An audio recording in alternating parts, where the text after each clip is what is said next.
Bueno, se ve.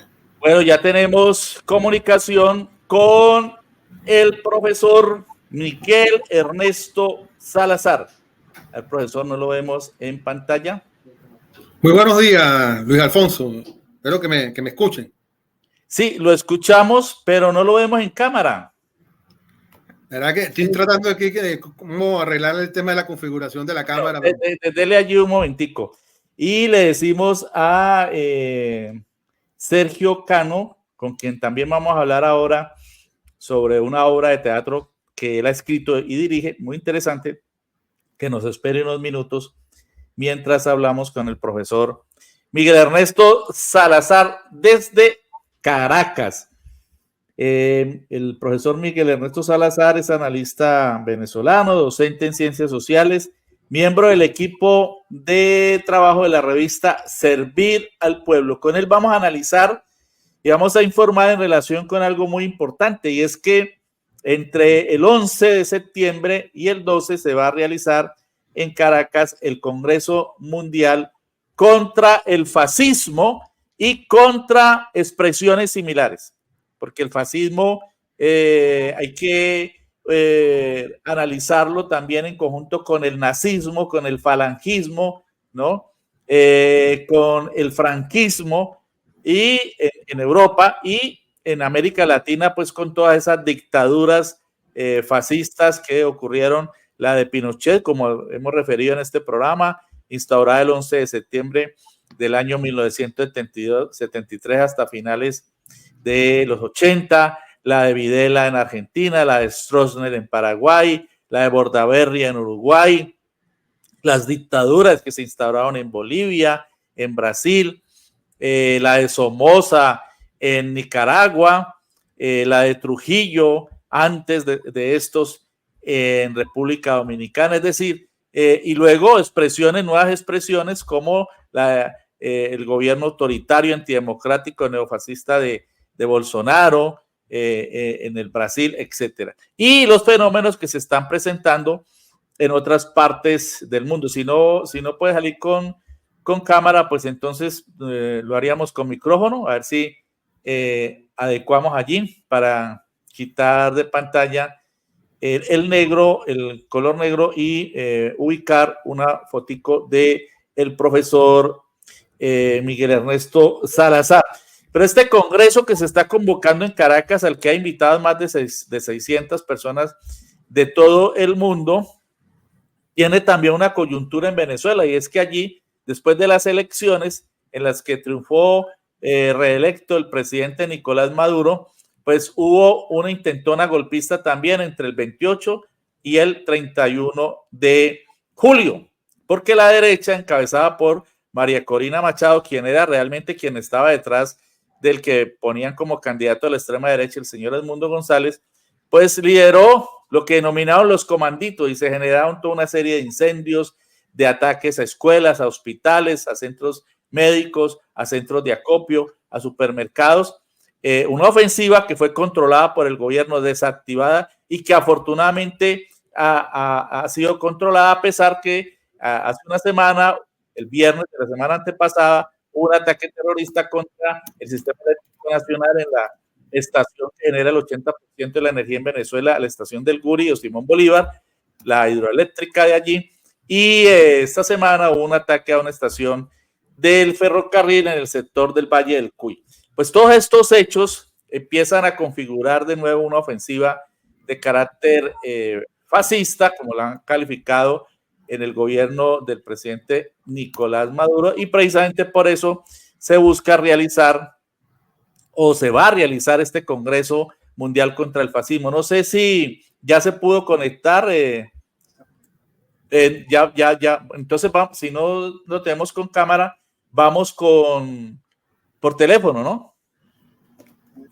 Bueno, entonces, coméntenos, vamos primero a mirar algo del concepto de lo que es el fascismo, profesor Salazar.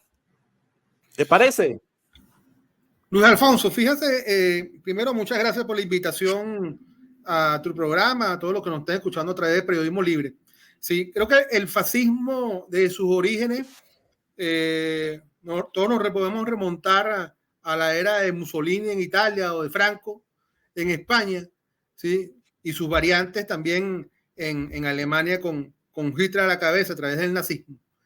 Es una corriente, debemos decir, del pensamiento, ¿verdad?, que ha ido evolucionando con los años, se ha adaptado de una manera, se ha camuflajeado muy bien todos estos años a través de nuevos mecanismos de comunicación, como el caso de las redes sociales, y han utilizado un conjunto de centros de pensamiento, los llamados tic-tac, a nivel mundial, donde han focalizado hasta ahora todo el tema ideológico y han ido dando de alguna manera un nuevo desarrollo a su narrativa para poder influenciar masas de trabajadores en especial y a un sector muy importante de la población, que es el sector juvenil.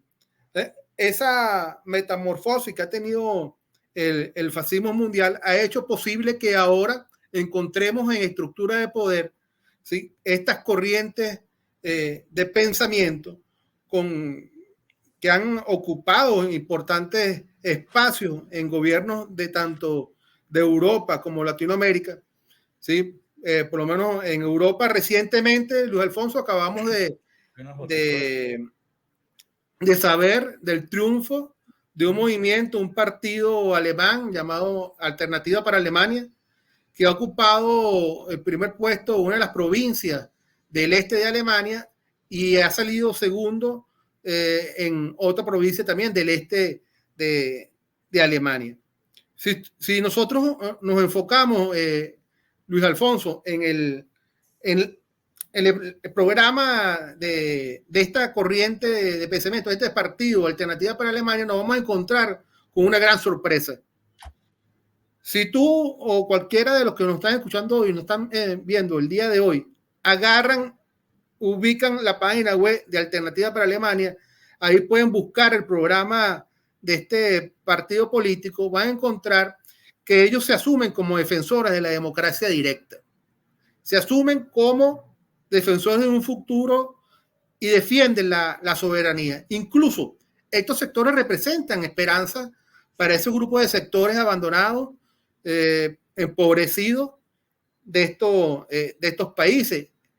Si brincamos el Océano Atlántico, ¿verdad?, nos podemos ubicar en Argentina con el ejemplo más reciente que hemos tenido.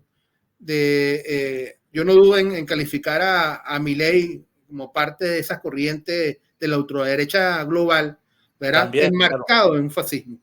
Entonces, sí, claro, Milei gana también con un buen porcentaje de grupo de jóvenes, de la juventud argentina. Y en cuenta, si quiere, también asidero en la masa trabajadora. No solamente viene avanzando el fascismo a través de medios distintos, alternativos, como las redes sociales, sino también lo hace a costa de los malos gobiernos también, que en algún momento alguna tendencia de izquierda o estos llamados progresistas han tenido. Creo que el caso de Argentina fue muy emblemático a través del mal gobierno que hizo el señor Fernández, ¿sí? Y en Alemania también hay un proceso de desgaste fuerte de la crisis económica, ha golpeado también luego de la pandemia, todo el mundo, la desigualdad a nivel mundial aumentó, y eso es carne de cultivo para estas fuerzas fascistas que se mueven por el mundo. Entonces, recientemente, con este triunfo de Alternativa para Alemania, creo que nos toca desmenuzar muy bien cuál es el fascismo de hoy, dónde lo encontramos. Si fueran, incluso, ¿por qué Venezuela va a ser ahorita el centro, el epicentro del debate mundial en su congreso contra el fascismo y otras corrientes similares?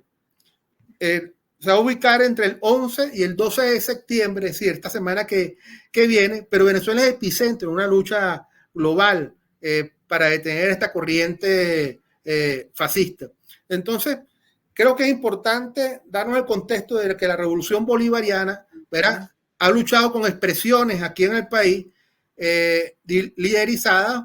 En este caso, tampoco no tengo ninguna duda en afirmar que María Corina Machado representa también esta corriente de ultraderecha global, ¿verdad? Que ha mecanizado de alguna manera, se ha convertido, por no decirlo, en una alternativa para un sector de la población.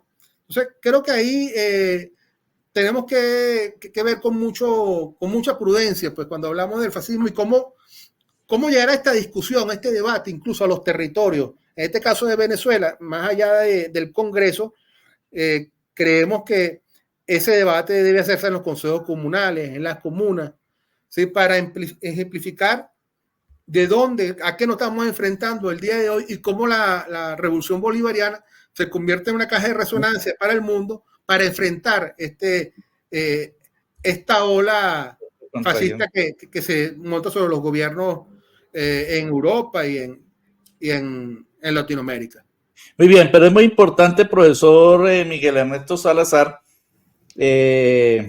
abordar el concepto del fascismo, porque como usted lo plantea, mucha gente habla de fascismo, pero no lo tiene claro el concepto, las características, lo que lo identifica.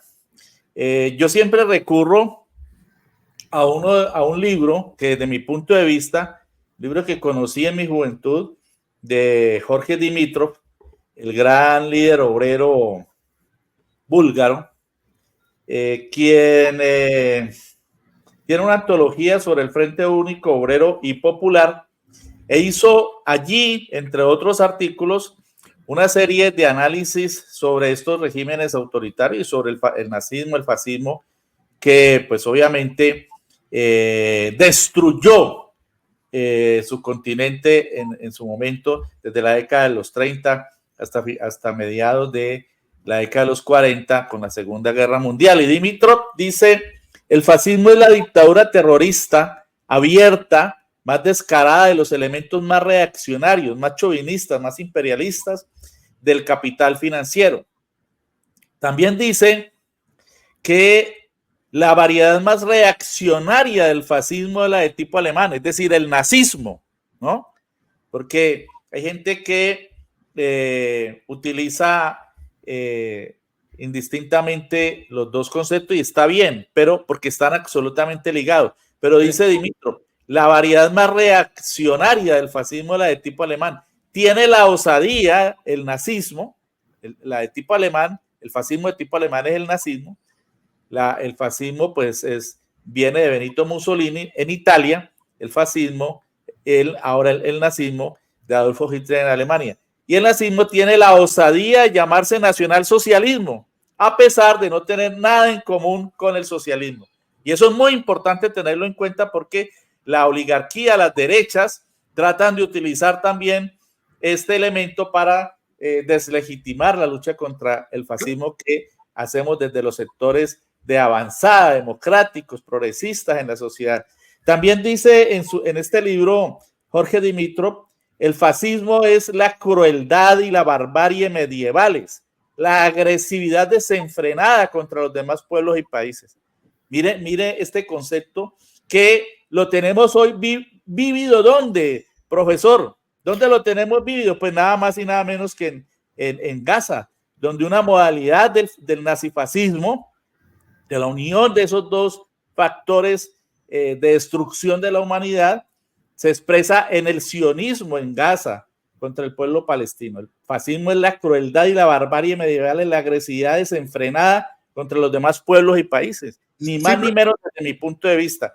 Y termino con esta cuarta cita de Jorge Dimitrov en su libro que recomiendo, aquí lo tengo, sobre el Frente Único Obrero y Popular, que es una referencia histórica en la década de los 40 del siglo pasado, pero que nos debe motivar al análisis, a tenerla como referente para el análisis de hoy. El fascismo es la organización del ajuste de cuentas terrorista con la clase obrera y el sector revolucionario, los campesinos y los intelectuales.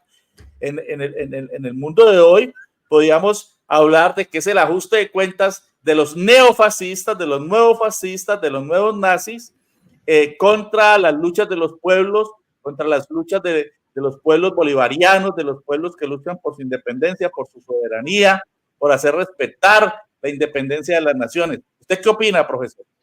Luis Alfonso, fíjate, indudablemente el fascismo como una corriente ideológica de pensamiento, ¿verdad? Se ha nutrido durante su historia del terror y del odio. Son como dos elementos presentes en esta corriente de pensamiento. Pero cuando digo que ha evolucionado su concepto, es porque nos encontramos ahora con defensas que hacen estos movimientos neofascistas, si lo queremos llamar de esta manera, ¿verdad? En conceptos como democracia, en conceptos como libertad, en conceptos como esperanza, en conceptos como futuro. Cuando uno menciona estos conceptos, esos están asociados o están históricamente asociados con corrientes de pensamiento de izquierda, socialdemócrata, menos conservadora, pero ha sido utilizado ahorita de una manera fenomenal, diría yo, por estas personas que han logrado nuevos adeptos. Entonces, tratar de ubicar el concepto del fascismo en la época de Mussolini, de Franco, hay que adaptarlo necesariamente a la realidad de hoy día, pues, ¿no? Fíjense que ahí el Milei en su pasticho que tiene en la cabeza, ¿verdad? Se presenta como un libertario. Y estos grupos de ultraderecha que han surgido últimamente han tomado estas ideas libertarias para emprender toda una ofensiva a nivel global. Entonces, encontramos ahora, ¿verdad?, espacios dirigentes que no solamente hace falta que den un saludo nazi o que salgan con sus camisas pardas o negras a marchar con unas antorchas en la noche o quemen los libros, sino que ahora se manifiesten de otra manera. Fíjense que en Venezuela, después de las elecciones del 28 de julio, el siguiente día una oposición venezolana identificada con su dirigencia, está identificada con esta corriente global de la ultraderecha, cantaba la victoria. Pero cantan victoria y al siguiente día ocuparon escuelas, quemaron escuelas, agredieron a dirigentes del chavismo solamente porque representaban una corriente alternativa, eran del PSUV, ¿sí? O enfrentaban en su momento a las personas que pasaban por una calle donde ellos estaban trancando esto. Hubo un conjunto de venezolanos asesinados ese día de cuando la derecha salió a la calle. Sí, los medios no dijeron nada. Esa actitud de violencia, de terror sembrada por ellos es un signo inequívoco de fascismo en Venezuela. Hay un brote. Afortunadamente, podemos decir, ¿verdad? Los resultados que dio en su momento el CNE, proclamando a Nicolás Maduro como presidente de la República Bolivariana y dándole a la opción de la ultraderecha en cabeza del señor González Urrutia, algo más de 5.300.000 votos, ¿verdad? Podemos decir, en Venezuela, Luis Alfonso, no hay 5.300.000 fachos. Sí, no hay 5.300.000 fascistas. Hay un grupo, afortunadamente es una minoría en Venezuela, el fascismo, ¿verdad? Pero se monta sobre un grupo de personas que ciertamente pueden estar desanimadas, desesperanzadas, y en base a eso logran de alguna manera torcer la voluntad popular a su favor. Y eso es algo que nosotros tenemos que revisar como proceso bolivariano, como gobierno. Entonces, creo que es importante ver ahorita, por lo menos, la última expresión que hubo, Luis Alfonso, de estas corrientes mundiales, la vimos en Argentina. Tiene un día que terminó el tercer encuentro regional del Foro de Madrid. ¿Quién agrupa el Foro de Madrid? Fíjate quién encabezaba el Foro de Madrid. Abascal. Abascal es, si se quiere, uno de los máximos dirigentes de la ultraderecha española que rememora a Franco y a la Falange. ¿Sí? Él aperturaba el tercer encuentro regional del Foro de Madrid. Le seguía Milei, pero es que también el Foro de Madrid estuvo acompañado de algunos dirigentes políticos de la ultraderecha latinoamericana, como el caso del señor Katz en Chile. Estaba la senadora Holguín de Colombia también en este foro. Y seguimos. Paola Holguín. Sí, Paola Holguín. Y seguimos encontrando, Luis Alfonso, un signo claro y de esa narrativa de quiénes formar. ¿Qué defendía Holguín? La senadora Holguín, la libertad y la democracia. Entonces, arremetían contra Venezuela, nos dicen que somos una dictadura, ¿verdad? Que somos un régimen totalitario, que otra de las cualidades de estas expresiones también fachas, y bueno, entonces arremeten contra el pueblo venezolano. Y cuando hablamos entonces de libertad y democracia, yo me preguntaba, escuchando, porque nos toca, cuando queremos desmenuzar el pensamiento fascista de esta ultraderecha global, escuchaba los comentarios de Holguín, de Abascal, y entonces cuando hablaban en nombre de la libertad, yo me rememoraba el caso de Colombia. Allá en Medellín, la Operación Orión, Comuna 13, ¿cuántos desaparecidos hubo en aquel momento? ¿Sí? ¿Cuántos asesinos? Claro. Los 6.402 falsos positivos, así denominados eufemísticamente, que no son más que crímenes de Estado, en el régimen de Álvaro Uribe Vélez, por ejemplo. Eso es una forma de fascismo. Pero esta senadora Holguín, por lo menos, puede hacer referencia a los falsos positivos, dice que eso es un mito. Ajá. Entonces, ese tipo de debate, de ideas que están surgiendo, también son alimentadas por una figura que a nosotros nos cuesta mucho identificar, ver, que está detrás de un teclado de una computadora. Hay gente creando algoritmos con una tendencia clara e identificar una corriente de pensamiento como esta, que va en un proceso creciente, ¿verdad? Invisibilizar otras, como el proceso bolivariano en Venezuela,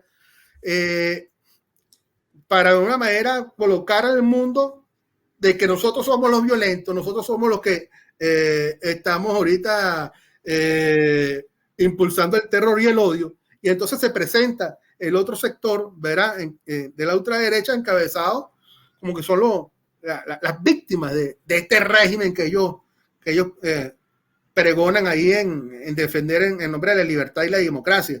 Entonces, cuando tú escuchas a Holguín, escuchas otra senadora que también estuvo presente, creo que fue la señora Valencia, si no me...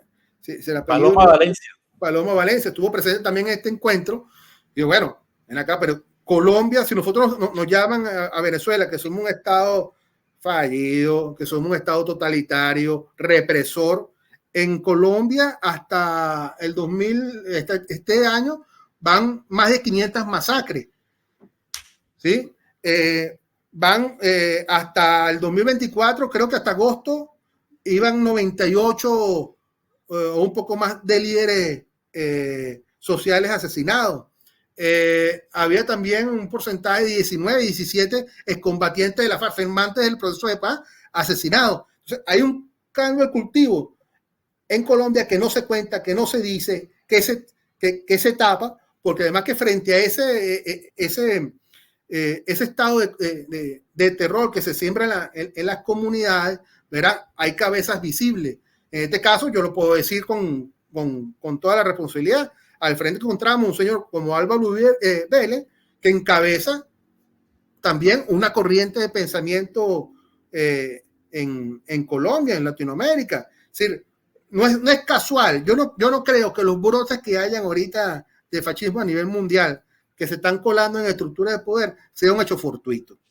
Si hay estructuras que se están viendo, encontramos ahorita estamos hablando del tercer encuentro regional del Foro de Madrid, pero es que también hay movimientos de la libertad, congresos de la libertad que se han hecho. Si se agrupa el sector ultraconservador en el mundo y da líneas, traza líneas, traza objetivos para poder subir. Entonces, frente a esa avalancha que nos quieren imponer con una ideología que desmerita la vida y propicia la muerte. Fíjate que por lo menos aquí en Venezuela, que nos llaman de una estructura dictatorial, un gobierno, régimen totalitario, hace poco el presidente de la República, Nicolás Maduro, acaba de inaugurar la Universidad de la Ciencia y la Tecnología. Universidad de la Ciencia. ¿Sí? La Universidad de la Ciencia proyecta vida. Un régimen fascista puede hacer eso. No lo hace. No lo hace. Nosotros aquí en Venezuela hemos aumentado ahorita la matrícula universitaria. Por supuesto que hay pendientes de la revolución. Tenemos que aumentar, hay desafíos, tenemos que aumentar el nivel educativo.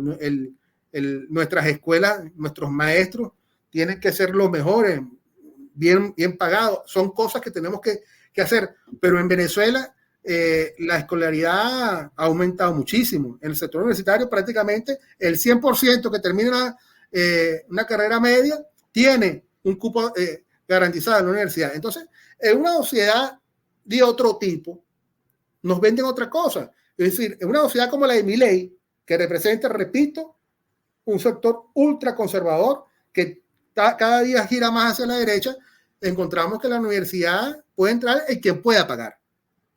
Quien pueda pagar.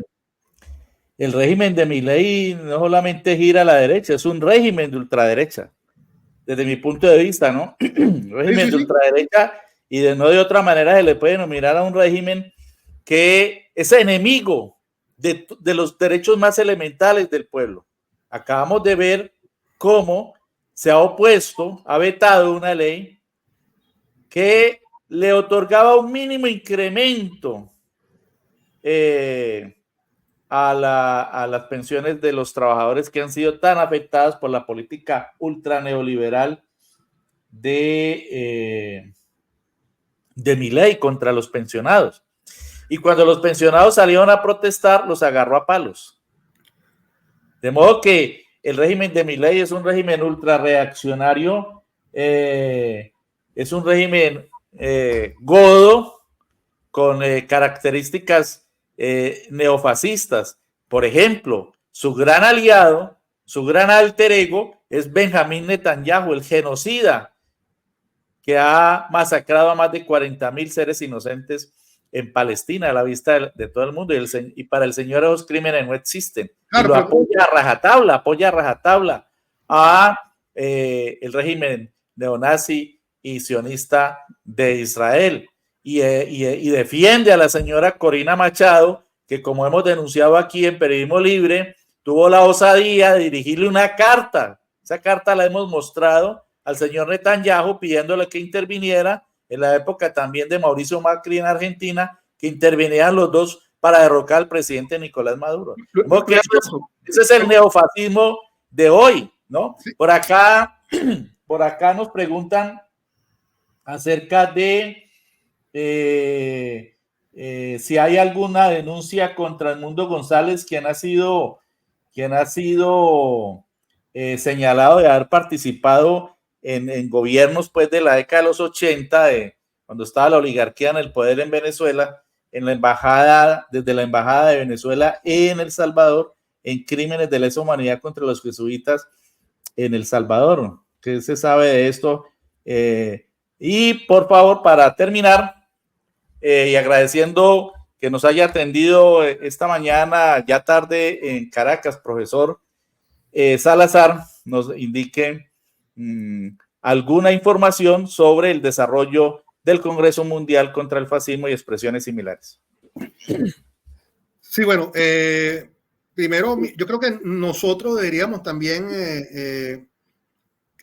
proponer, en este caso, en el programa que tú estás llevando a cabo, el Periodismo Libre, también crear espacios, Luis Alfonso, de binacionales de los pueblos de Colombia y Venezuela, donde podamos nosotros poner con todos los signos, quitarle camuflaje a ese neofascismo que avanza sobre el mundo y el cual de Latinoamérica no escapa. ¿Sí? Han querido de una manera desunir a dos pueblos, Colombia y Venezuela, Creo que hay una oportunidad. El presidente Nicolás Maduro por lo menos decía recientemente que la actividad comercial entre los dos países está casi en el 56% de aumento, $100.000 millones de dólares de intercambio comercial, el turismo 46% había aumentado. Es decir, creo que en base a eso podemos construir nosotros espacios de paz, espacios de debate y reflexión en torno a ideas alternativas que permita también llevar a estos medios la verdad y desmontar toda esta narrativa que se nos viene encima. Y el Congreso fascista que se celebrará la semana que viene en Venezuela. Antifascista. Sí, que contra el fascismo que se va contra el fascismo que se va a celebrar en Venezuela, va también a albergar aquí en el país un conjunto de voces, de intelectuales, cultores, dirigentes políticos, ¿verdad? Y que esperamos nosotros, entonces, lo que te digo, podamos expandir ese congreso más allá de esos 2 días. Además que son 2 días que para los jóvenes que nos están viendo o escuchando, bueno, el 11 de septiembre el fascismo arrebató la vida en Chile a dar el golpe a Salvador Allende, ¿no? Entonces, en el marco de eso, es importante que podamos profundizar la discusión sobre este fenómeno a nivel global, que es el fascismo, el neofascismo, en nuestras comunidades, en la frontera colombo-venezolana, esas comunidades que están ahí todos los días trabajando. Ahí nosotros debemos llevar este debate, trasladar este debate desde la sala a las calles, a las plazas. Es importante luchar contra el fascismo a través de la idea, a través de la reflexión. Creo que ahí está el epicentro de lo que nos toca a nosotros, a pueblos colombianos y venezolanos, el futuro concretar, ¿no? Entonces, ahí, bueno, le dejo esa propuesta a los colombianos y a los venezolanos que nos están escuchando, que nos encontremos en esta lucha esta batalla por las ideas. Y estoy seguro que más tarde que temprano nuestros pueblos estarán hablando una misma voz y seremos un faro nuevamente para los pueblos que luchan por su independencia a nivel mundial. Así es, y este es un espacio abierto precisamente para ese debate, y esta entrevista hace parte pues de ese proceso. Es un homenaje también al presidente Salvador Allende, quien fuera brutalmente defenestrado por un golpe fascista precisamente el 11 de septiembre de 1973, en homenaje al presidente Allende, a quien vemos aquí. Se cumple también este Congreso Mundial contra el Fascismo y expresiones de la ultraderecha similares, porque el próximo miércoles 11 de septiembre se cumple pues el 51 aniversario de estos infaustos acontecimientos en Santiago de Chile, que originaron más de 3.000 desaparecidos, un régimen de torturas, de crímenes, de violación flagrante, atroz, brutal, criminal de los derechos humanos en Chile, y lamentablemente se heredó una constitución pinochetista que aún hoy, a estas alturas, 51 años después, en lo fundamental, sigue vigente. Lamentablemente es una deuda de lucha que tiene el pueblo chileno. A pesar de ese extraordinario levantamiento de hace 4 años, no se pudo tener una constitución distinta, verdaderamente democrática. En relación con el disfraz libertario, pseudo-libertario, abusando, apoderándose de esa bella palabra de libertario, pues los pueblos del mundo no pueden, como decimos popularmente en Colombia, comerle cuento a esa denominación.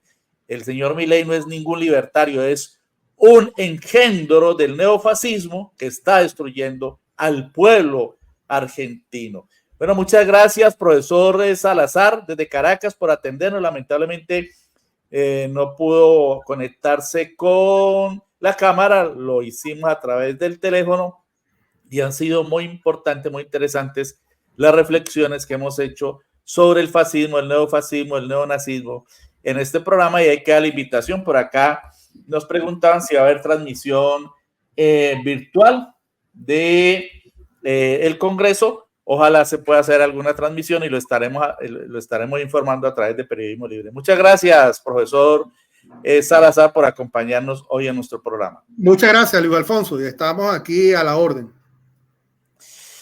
Así es, entonces estaremos atentos para difundir a todos nuestros seguidores en Periodismo Libre el momento o el enlace mejor para la transmisión en directo del Congreso contra el fascismo y expresiones retardatarias similares, porque los pueblos del mundo tenemos que enfrentar el neofascismo, el neonazismo, el sionismo y expresiones de barbarie como las que lideran personajes estilo Milei, estilo Bolsonaro y otros especímenes.